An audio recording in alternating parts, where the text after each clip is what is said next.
Some of you may recall that I led off this series by speaking about my experiences as an intelligence officer in naval intelligence. I started in the Vietnam era in 1963.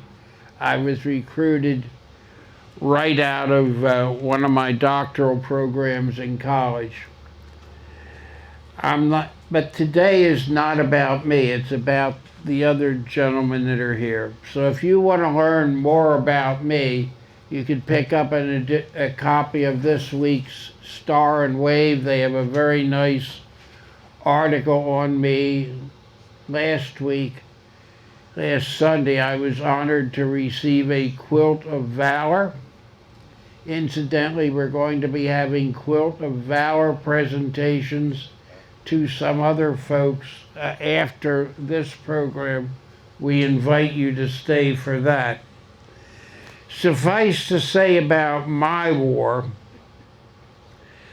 was spent with detachments of Marine Guards who looked like Clint Eastwood from Heartbreak Ridge guarding me to make sure I wasn't under fire as an intel guy. And most of the time I spent it either in Japan in embassies or on military bases being guarded like that. So my war was entirely different than these gentlemen and many of the other people that I know are here who are actually under fire. Today we have three gentlemen who represent many of the different phases of actually being under fire in Vietnam. One of them, Jon Saalman, has a Quilt of Valor. The other two are getting them today after this ceremony. And I am going to stop at this point, and I'm going to reverse order. Just to, you know me, I'm a contrarian in some ways. So we're going to start with you, Bill. Would you tell them about your experiences, and then we'll pass it to Jon and then to Jim. And here, let me pass you the mic. Thank you, Robert. I'll try to be brief, which is something I usually am not very much. But I was drafted December of '65, did my training, did various things, and I was on my way to payroll school, believe it or not, in Fort Ben Harrison, Indiana. But I had also put in for airborne training. So this came up in the middle of payroll school, and I went airborne, what they call an accelerated airborne at that time. It was about 2.5 weeks. You did your 5 jumps. Basically, you're there one day and you jump out of a plane. One day. You jumped off a platform about 25 feet up so they could see how scared you were from heights. And then next thing you know, you're up 1,200 feet, and you're out you go. Anyhow, I get shipped overseas. It was not with the unit. And when I got to Vietnam, first thing the guy said, "Well, son, we don't deliver the pay by airborne."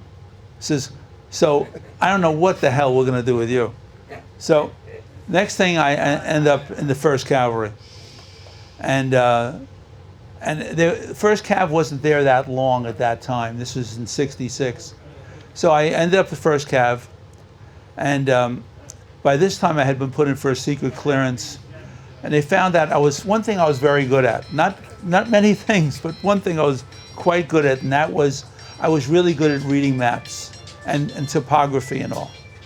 So they made me a squad leader, and there I was. Squad leader at 20 years old, with 3/4 of the guys were older than I was.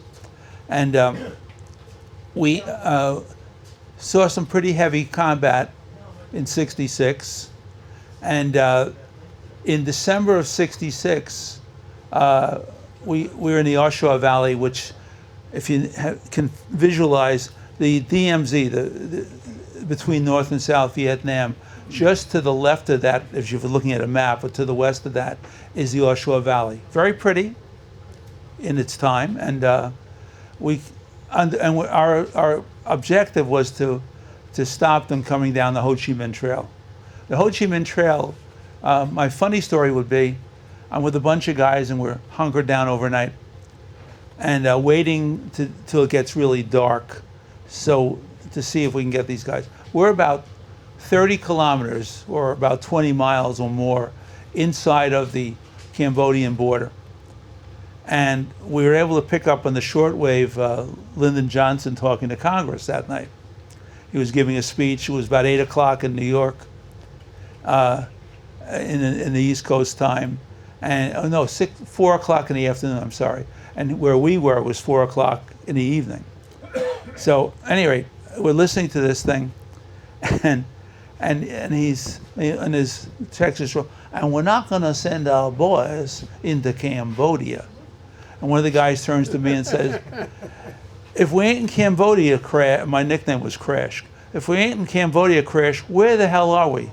And I said to them, I don't know where we are, but the president says we're not in Cambodia, and damn it, we're not in Cambodia. So, and that's kind of the humor. I think the humor got you through some of the tough spots.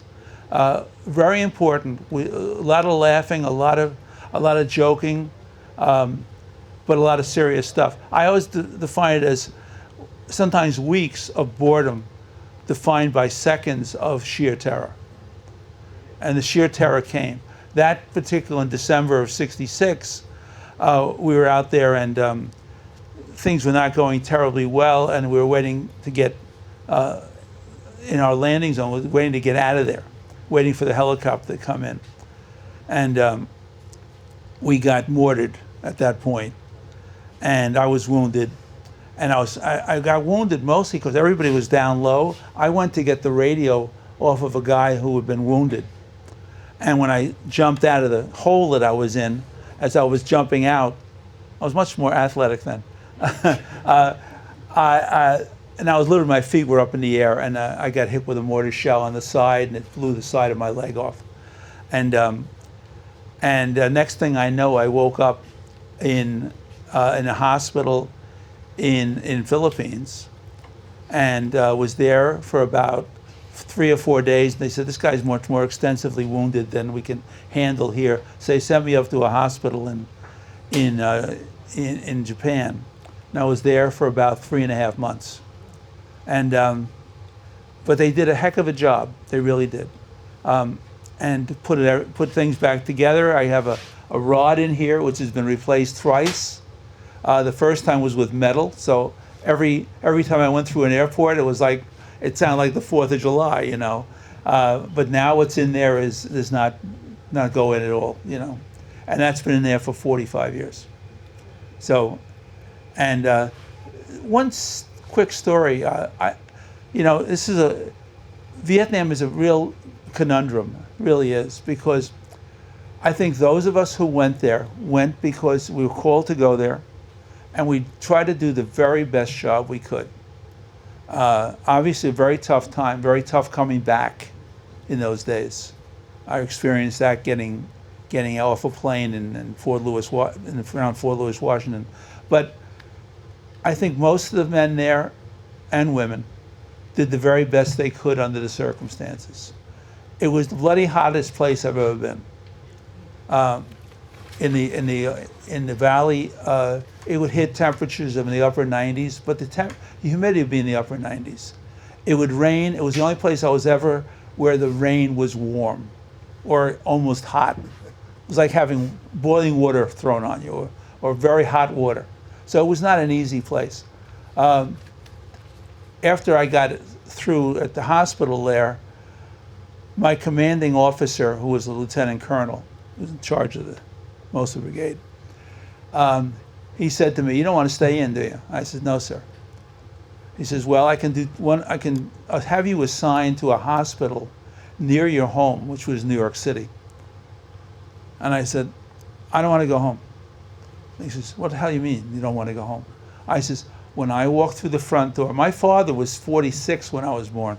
I said, if I walk through the door and I'm walking the way I am right now, I said, it'll kill him. I said, so I want to go home. When I walk through the door, I want to walk in there without a cane, without crutches. I want to be on my feet. I said, okay. He says, let me work on this. This guy was terrific. He's one of the heroes of my life. 2 days, 3 days later, he says, I tell you what, I'm going to send you to Korea. And at the time, they were shooting in Korea up on the DMZ. I said, with all due respect of that line, with all due respect, sir, why the hell do I want to go to Korea? He says, because we'll assign you to the 121st Evac Hospital. You'll get everyday physical therapy. You'll get treated every day. And you'll spend a half a day in the office doing paperwork. So that's where I went. And I got out, and I was also able to get out 3 months early by going up there. So he did a world of service for me, and I stayed in touch with him until he died in the late 70s. Great guy. But that's enough for me, I guess. Pass it down.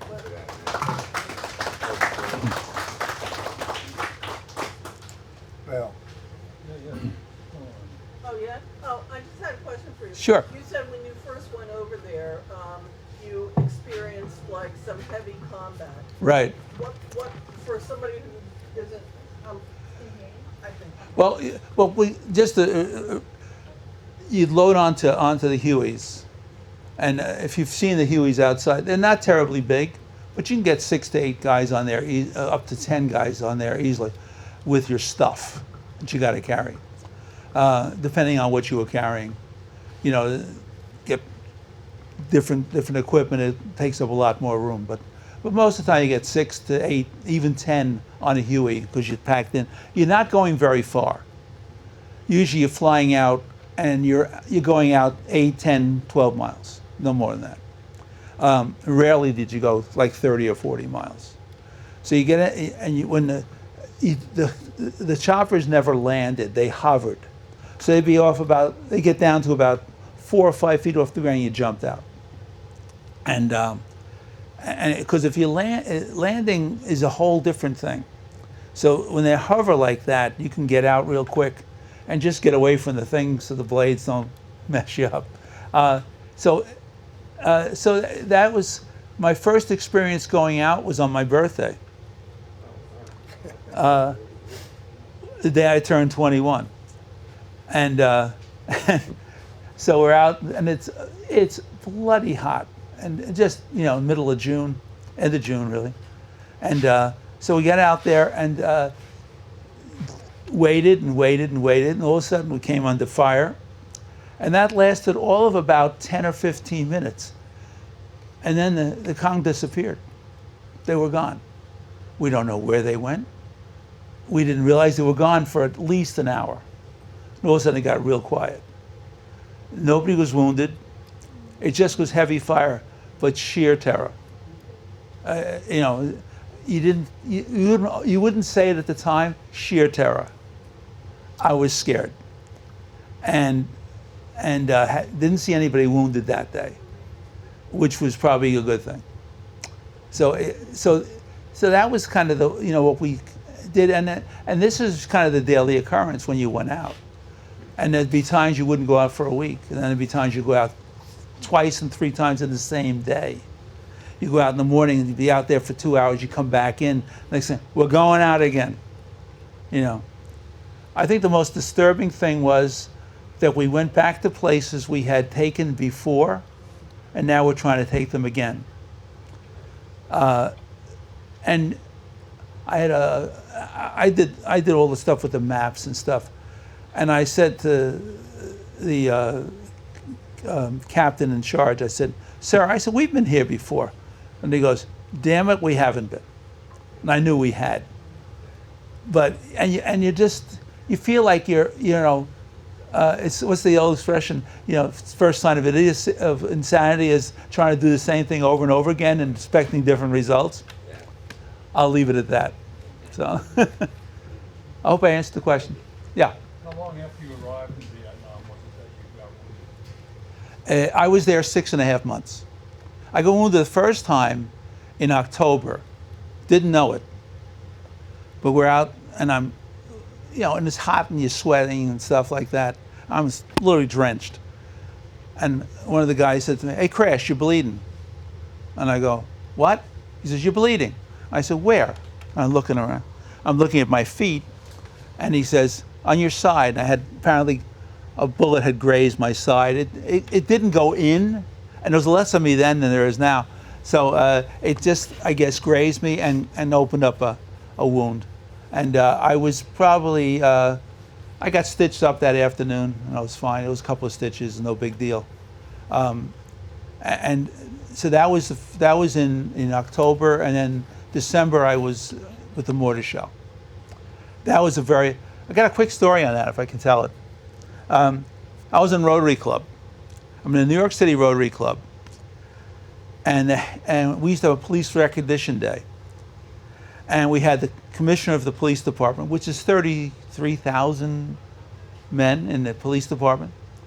And police commissioner was there, and I knew he had been a Vietnam vet. And I asked him, his name Ray Kelly.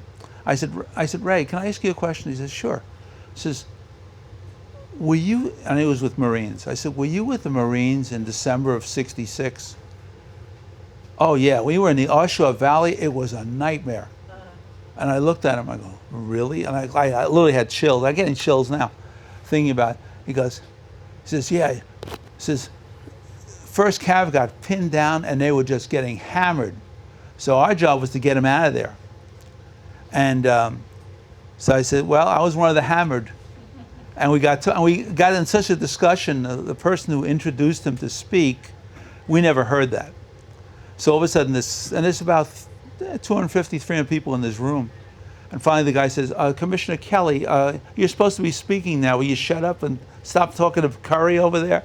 And but he gave me his personal phone number, and I had a couple of discussions with him afterwards. And he says, yeah, that was the worst he saw in 3 tours of Vietnam that particular day, because we had about 26 killed and about 40 or 50 wounded, and that was one of those. Okay. Well, let's go on now to Jon Saalman. Okay.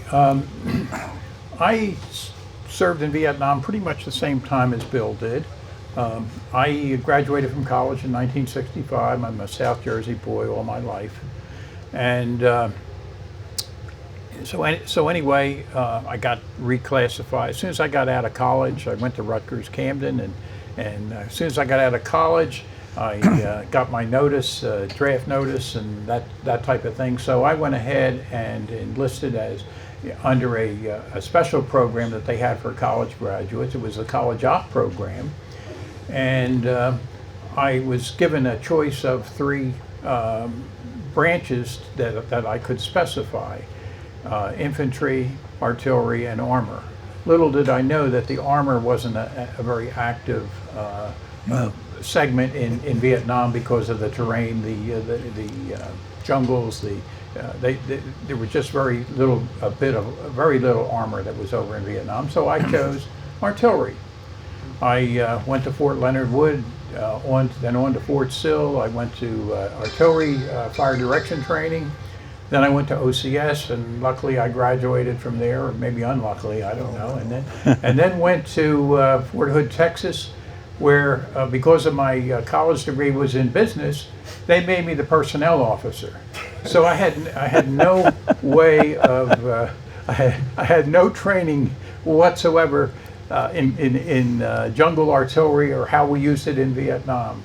And so anyway, when I went over there. First of all, let me tell you about my little trip over there. The airline trip was like 24 hours. We made one unscheduled stop in Wake Island, And the biggest scare I had was that the runway wasn't long enough to for the plane to take off for us to Yep. continue on.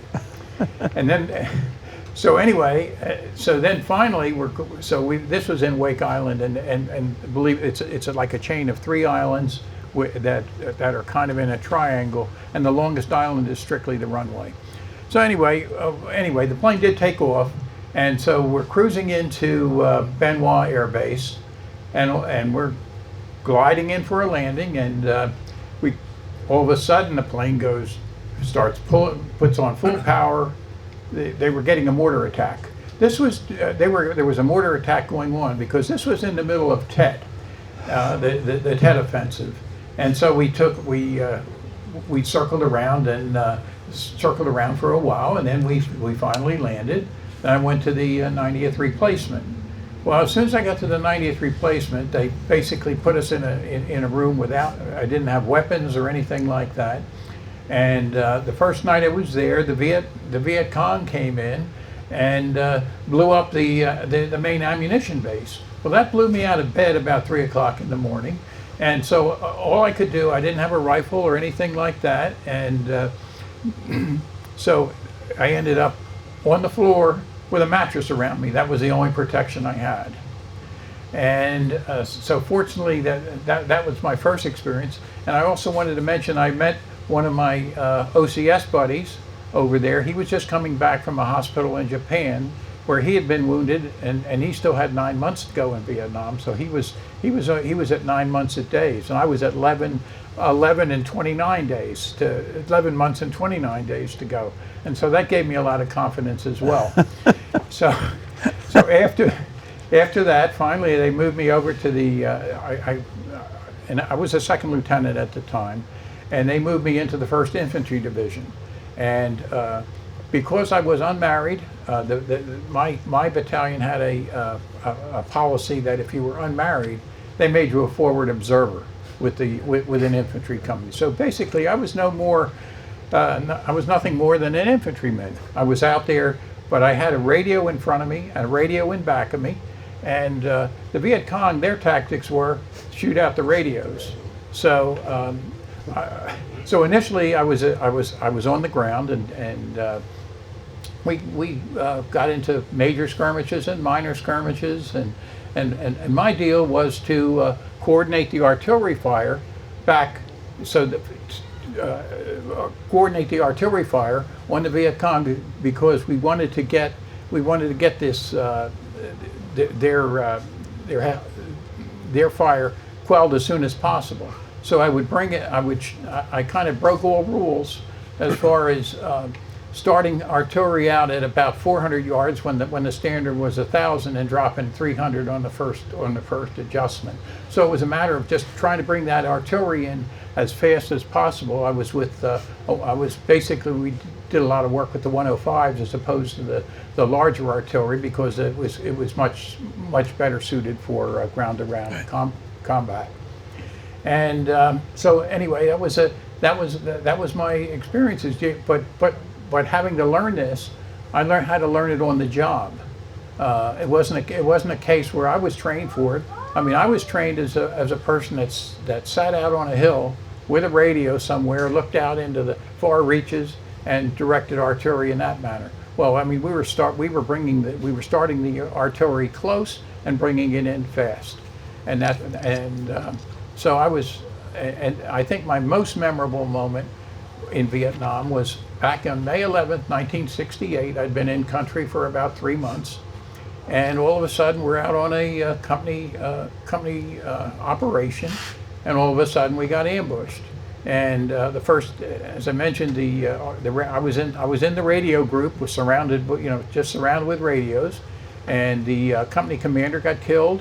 The radio operators were severely wounded and that type of thing. I had shells bouncing around me like crazy, and basically what happened then was that I ended up having to co-command the infantry company to get us out, because they had they evacuated wounded. We probably lost about 10 people in that ambush, and I just remember trying to and of course we didn't. When we got into combat, I ran forward. I didn't run back. So I ran up right to that first line, and then brought the artillery in, and then had to coordinate some gunships that were firing from the side. So it was a matter also of keeping the artillery and the gunships separate, so the artillery didn't shoot down the gunships. So I think that was my most memorable incident. And of course, I got wounded. Got wounded by an RPG that hit a tree right underneath, right above where I was located, and I ended up getting. I didn't get medevac that day because the company commander was killed, and came back. We had a forward streams coming back to the fire support base, and ended up with leeches all over me and all that type of thing. But it was I think that was my most memorable moment over in Vietnam. I just wanted to say though that when I went into the service, I was introverted. I wasn't sure of myself and that type of thing. So I learned to be very assertive and confident in what I was doing, and I think that was an experience that made my life got my life to the point where I was real. I performed well after I got out of the Army. So I really owe the Army a lot for making me a better person. Amen. Thank you. Okay, I'm going back a little bit. So this tree was blown up over you and then crushed you, or No, the tree didn't blow down. What happened was the fragments from the RPG, and I could actually see the RPG. I could see the because it wasn't like a speeding bullet. It was just floating floating toward me. It hit the tree and just spread shrapnel and got all over my legs. But I couldn't leave because we didn't have a commander, and so I stayed out there and Did I hear survived. you say leeches? Leeches, yeah, going through Where'd you his get them? Weren't they in the water? When they went through there. going back to the fire support base. We had a forward streams, and you go in. So you walk through the streams, and you end up with leeches all over you. Oh, I thought somebody purposely put them on the wounds to keep them from getting Oh infected. no, nothing like that. No, Bloodletting 1700s. Yeah. no, these were non-medical leeches. Yes. Thank you. What's an RPG? It's called a rocket-propelled grenade, and it was a grenade on the end, and it was like something about this long, and it would just come at you. Okay. Right. And then I had another question. I don't know what it was. I forget now. Sorry. If it comes back to me, Is that a rocket launcher right there? Yeah, there it is. Sort of, yeah. You can't see it, so come on. Want me to demonstrate? But when you see one of those coming at you, that is a scary time. I also have to say, I was really, the whole time I was over there, I was on edge. I mean, it wasn't a case where you were always wary, and the main thing was to try to you knew what you were going to do the next day, and you tried to plan as best you can. And the key was that everybody did their job, and that's it was like work together and survive, and that's what we were I remember we did. what my question was. You said when you came over, you weren't really prepared for like what you were supposed to do. You were Exactly. trained for something else. Do you feel that had you been trained for specifically what you were doing over there, that it would have made a difference, or it was just such a kind of chaotic that it wouldn't have really helped?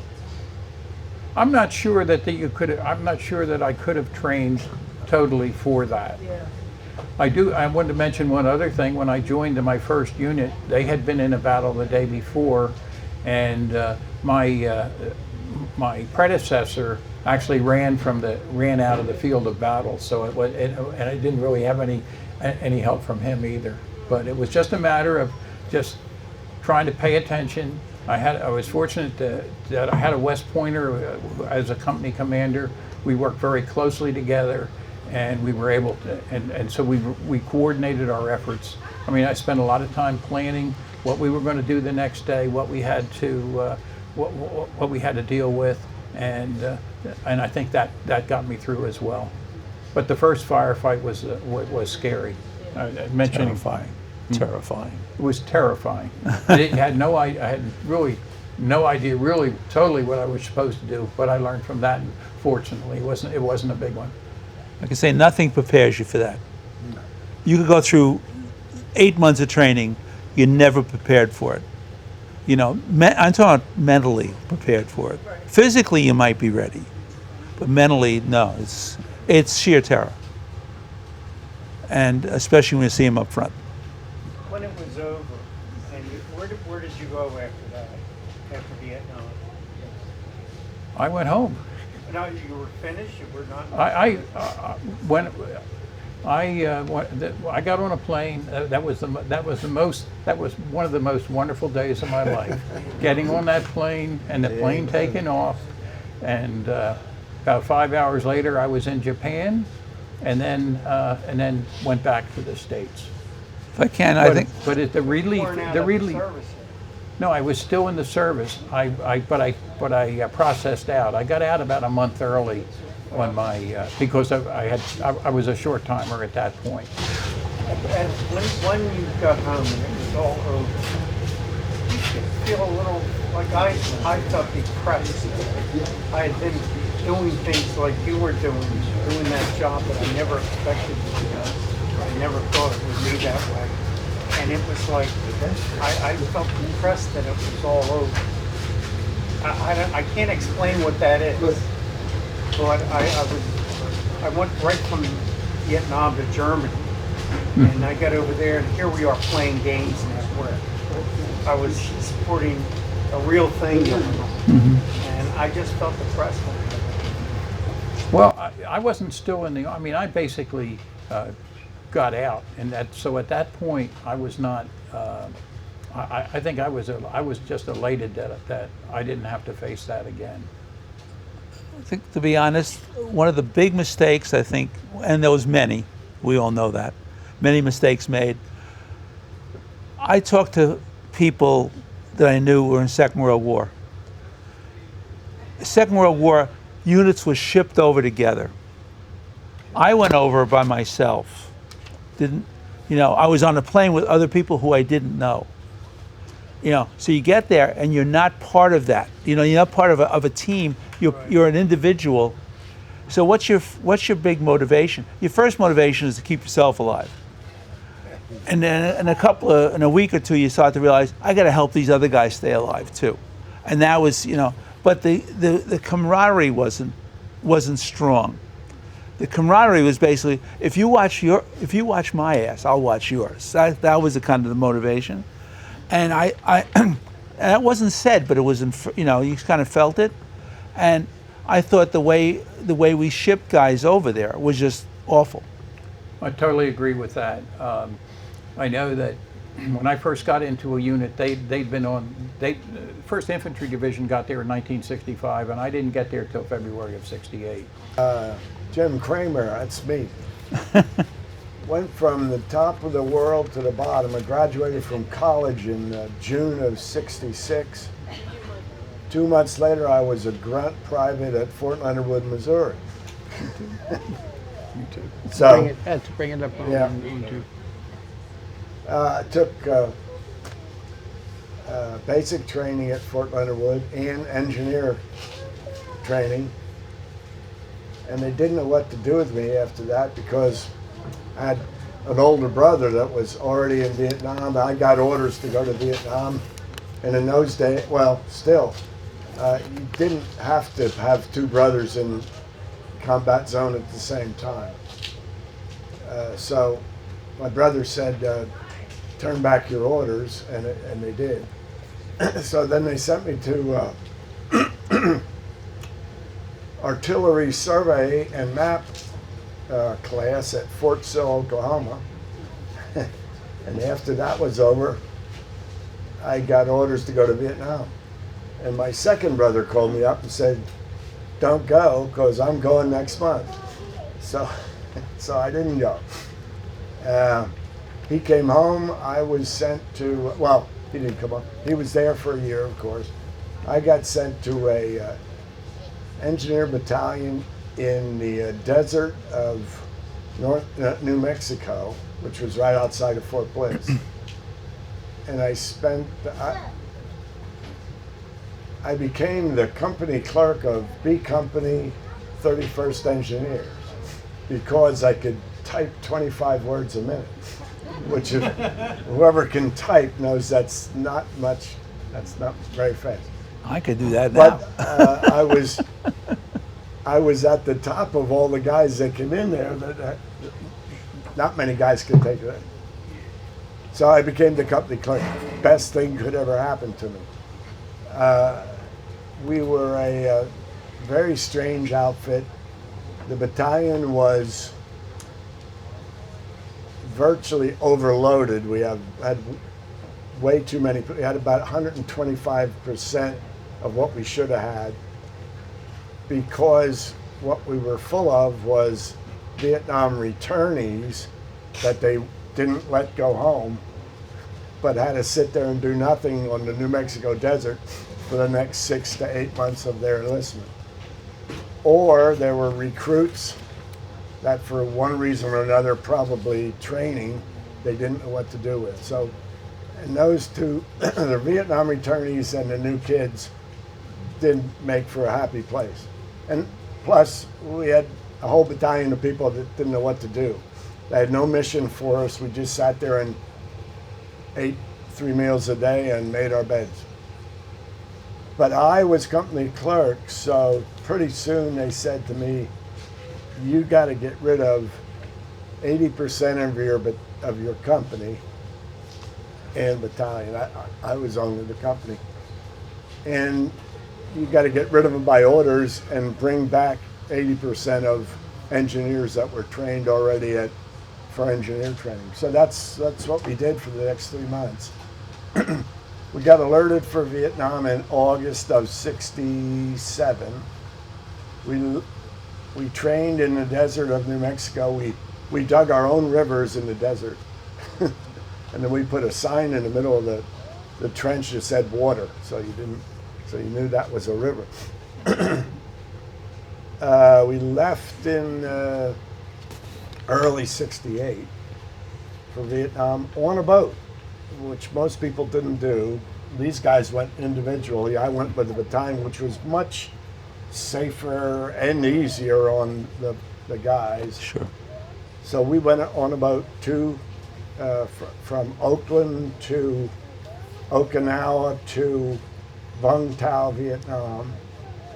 They flew us to first week we flew to Black Horse, which was the headquarters of the 11th Armored Cav, which was at that time commanded by George Patton IV, I think.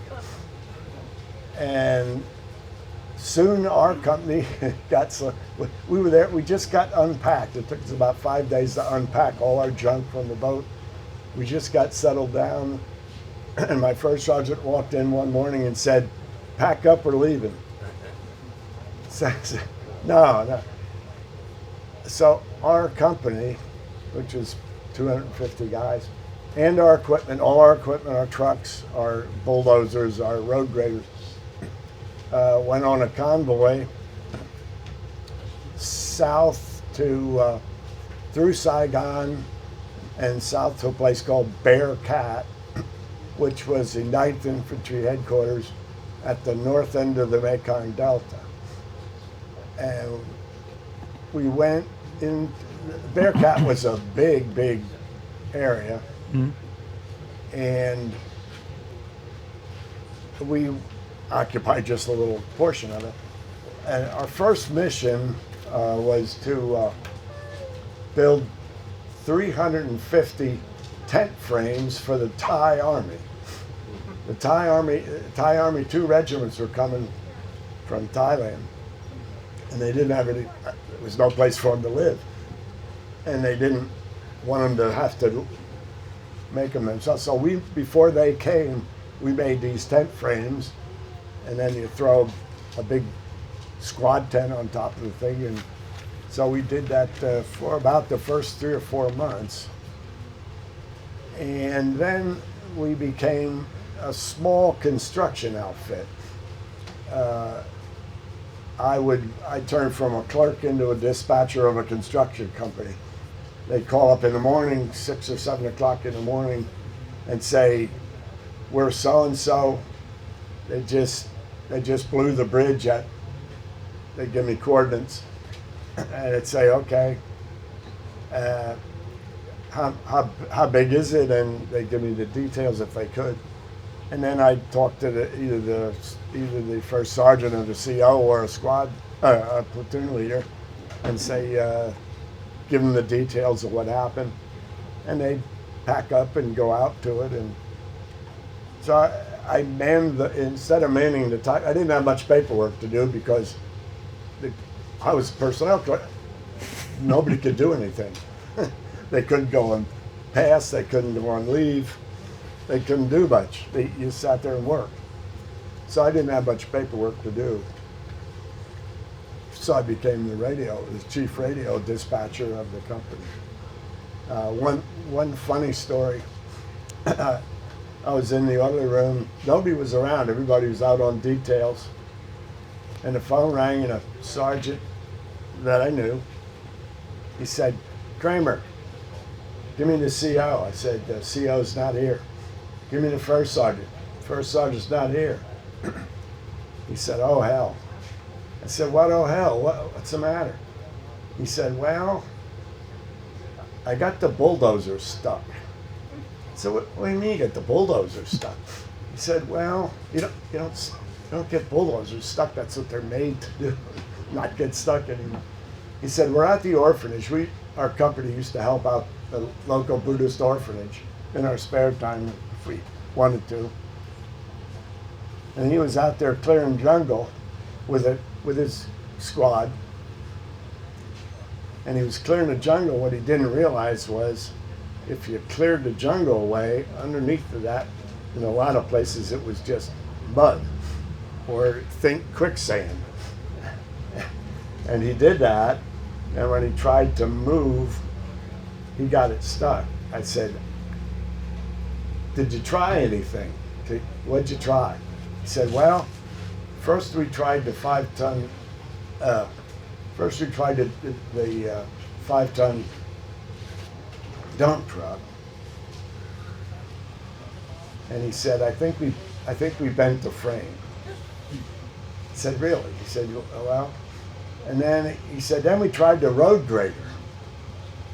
And I don't know if you know what a road grader, but it looks like a big spider on wheels. It's kind of a flimsy looking thing. And he said, I think we bent that too." So I said, "Well, don't try anything more." I said, I'll try to find the CO or the first sergeant." So I did, and I left. I said, "I'll be out." It was maybe 15 minutes away in a Jeep. My buddy and I went out to the site, and sure enough, there was this dozer at about a 45-degree angle with its butt sitting in the ground. But the good news was that the motor was still running, and the motor wasn't wet or muddy yet. So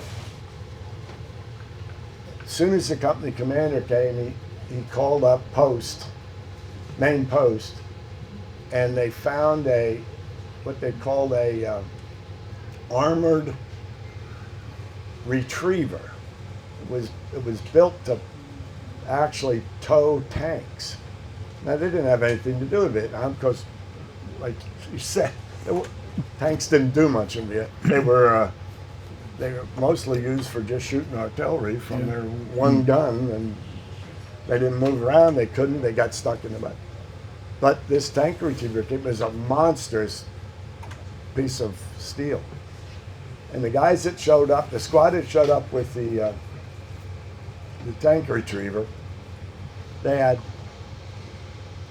pressed fatigues on with with a crease. They had scarves on. There wasn't a drop of mud on it. No. And they came and the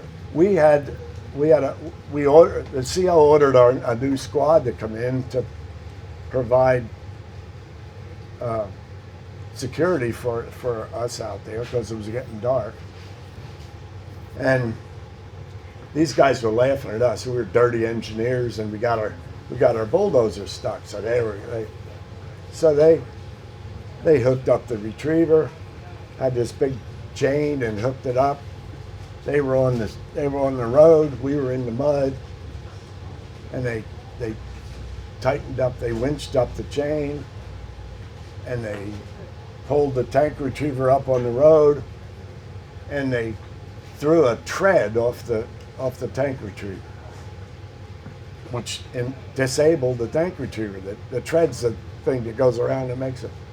So, guess who could laugh then? Our company commander went to their squad leader and said, "How long does it take you to put that tread back on there?" He said, 40, 45 minutes. He said, "You damn well better do it in about 10 or 15 because it's going to be dark." And Viet Cong come to this village every night. We were 15 minutes out in the jungle. They got it back on in about 15 or 20 minutes, and now they pulled it much closer to our bulldozer, which they didn't want to do because they didn't want to get their pretty tank retriever muddy in the first place. And they pulled it out and they retrieved the bulldozer, but we got the last laugh because they got all pretty much any questions at all. I'm a walking question. Okay. You 3 more guys, you have a squad. Yeah. I think a couple of things we learned very quickly. One is the guys with you is your family. And those guys are going to watch your back, and you're going to watch their back. And that was a stronger bond. It's so funny. I had a funny thing happen. One of the guys in my unit was a gay guy. And so you don't know that right away, but he was a gay guy.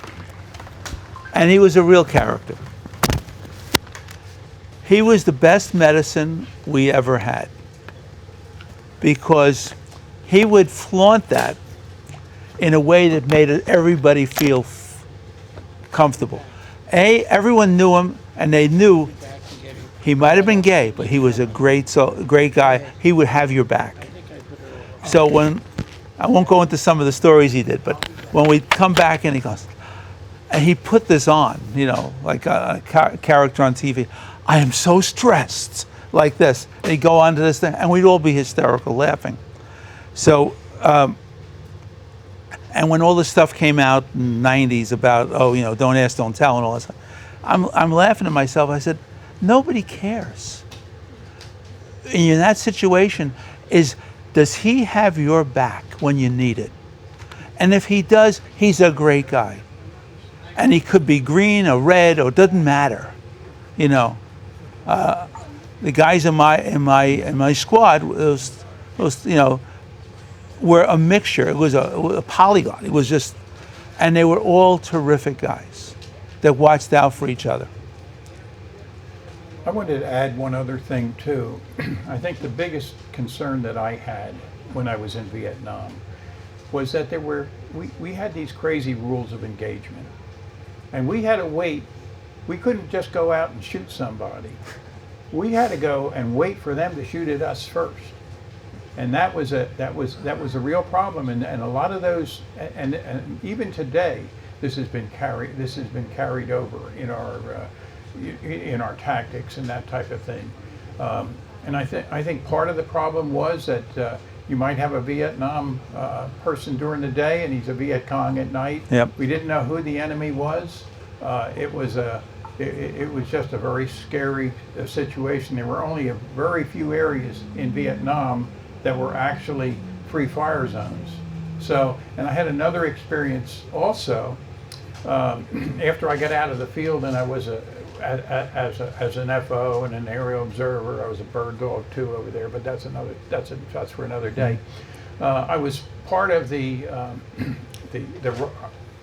my artillery unit was designated to come into Saigon and set up the rocket defense. This in the mid 1968, Saigon was getting rocketed every night, and so our battalion we set up our artillery batteries around town. We engaged observers and things of that nature. We triangulated where the rockets were coming from, and my basic job was to get to be able to shoot back at the targets. Well, in about 80% of the cases, they were firing these rockets right out of the villages, and you couldn't shoot back. And I had to go to these district chiefs and regional chiefs and things like that and try to get approval to fire back, and you couldn't get it. It was just totally crazy, and I just wanted to bring that up as well.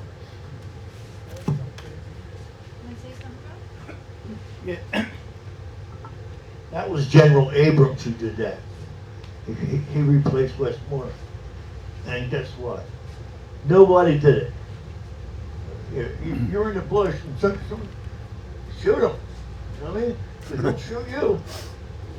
You know, and everything they said.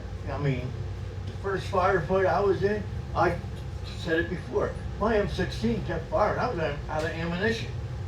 You know what I mean? I didn't know it. You know, I don't even know if I was shooting in the right direction because you can't tell. You know what I mean?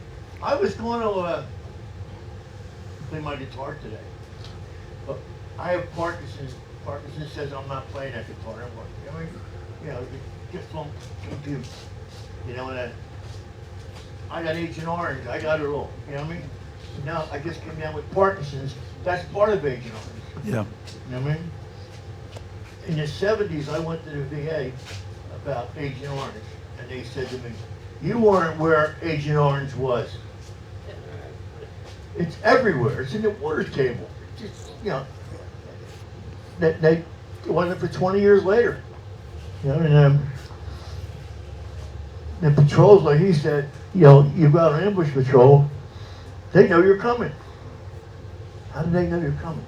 You know, you fly up here, they're there to meet us. You know, one guy called them my slanting eye drill instructors. You know what I mean? Marine, you know. See, I can't even talk. I lose my, you know, so I'm going to do something if I can do it. You know what I mean? I'm going to do this song without the guitar. You know? Don't boo me. Don't boo me. Everybody here, it don't mean nothing. It don't mean nothing. I know what you mean. Huh? No, you're good. Yeah? There you go. Okay. Don't mean nothing. That's what it's saying over here.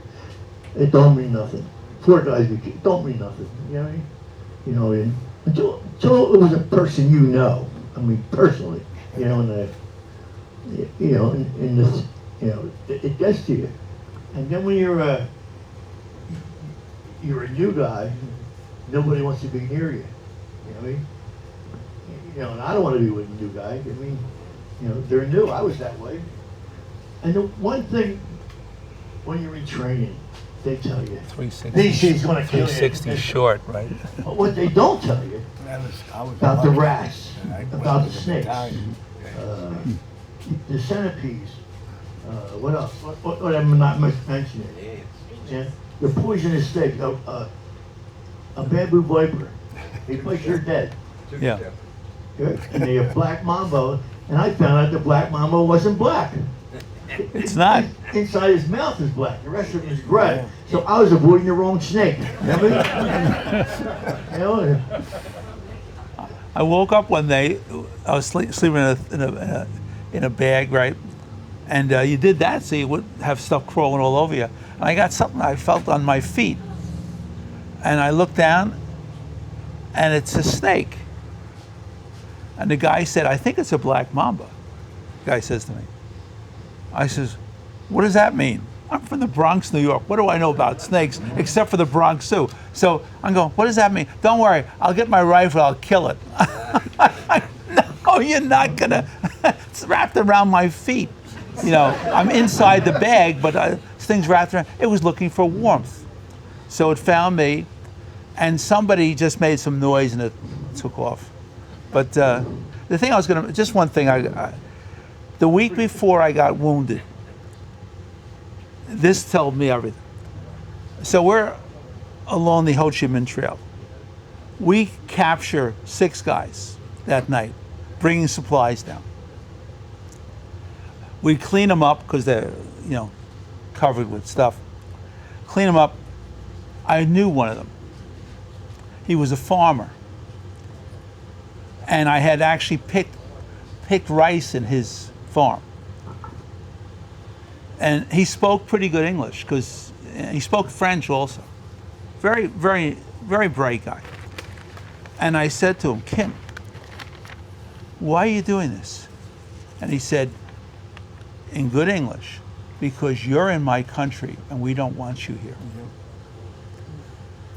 And that changed me at 180 at that point.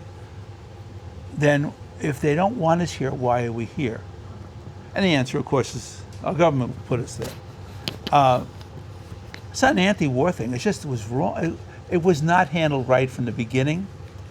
I think you know, undeservedly, the men and women who went there got blamed for it. It was not them. They did the best they could under the circumstances. It was the people who sent us there. You know, I remember I had a medal ceremony down in Cam Bay that I had to go to. The only time I was ever in Cam Bay. And Westmoreland was there. Nobody ever looked better in a uniform than Westmoreland. He had a crease in his fatigues that you could have cut your hand on. It was razor sharp. He's 6'4", he's in great shape. You know, he looked fantastic. And one of the guys said to me, yeah, but it's an empty suit. You know. And what a blessing it was when we got Creighton Abrams to replace him. Yeah. And then we started fighting, and that happened when Bill and I and also Jim were over there, and it made a big change. Yeah. But we still at that point we had gotten so much bad publicity from Tet Offensive and how we were annihilated and all this kind of stuff during the Tet Offensive, and that it wasn't true, but that was the story that went back to the States, and that's what initiated all the protests and all that type of thing that we experienced. But I mean, when we were there, we paid attention to business, because if we didn't pay attention to business, our life was on the line. I mean, and that's basically what, you know, we conscript ourselves to the United States, and we're giving ourselves up for our country, and that's that's the thing that really hurt, that bothered me the most, was the fact that the rules of engagement were unfair, and that we just couldn't. We were limited in terms of what we could do. And if you're limited in terms of what you can do, it's very difficult to succeed.